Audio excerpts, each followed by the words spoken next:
Hey guys, welcome back. In this new video, my name is Junaid and I love talking about technology and helping you figure out your way around Facebook and all the other applications out there to make your life super easy. In this video, I'm going to be walking around how to enable page access or remove access from your page from other people. Let's say you've added pages or you were added to a page to manage, but you don't no longer want to do that or get those notifications from other pages. You can simply follow along, and I'll walk you through how to do it. Let's jump into facebook.com. I'm logged into my account. I can simply click on here, click on see all profiles, and look at the page that I want to be removed and accessed from. So let's click on this page. I'm switching to this page, and I'll click on see this page from the notification. Here, the face has been updated to the new settings. I can click on use page. Now we can see here, this is a very old page, but not a lot of content for the last content posted back in 2018 with a single like. There's a lot of likes and followers, but I no longer want access to this page. So what I'm simply going to do is click on manage.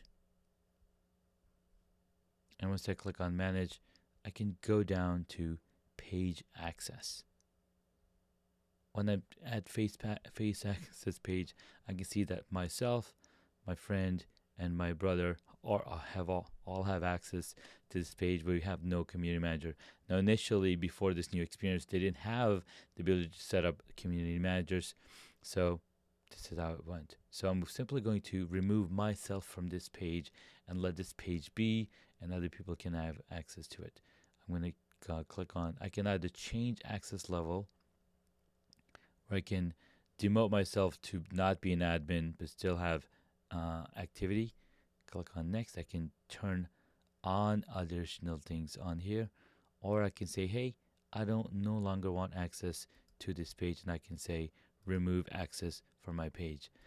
Because I have access to this page and because I'm logged into my account, I can simply provide my own password, click confirm, and be removed from this page. And you'll watch the page refresh in a second, and it'll throw me back on the main Facebook profile or my own profile. So that's how simple it is to remove yourself from a page that you've been given admin access to a while back, but you're no longer working on that page. All right, and this is also the way to remove other people from your page and remove access from them on your page so that you can continue to bring on new fresh blood that can grow your business and make you move forward. Hope that was helpful. Thank you for watching, and I'll catch you in the next video.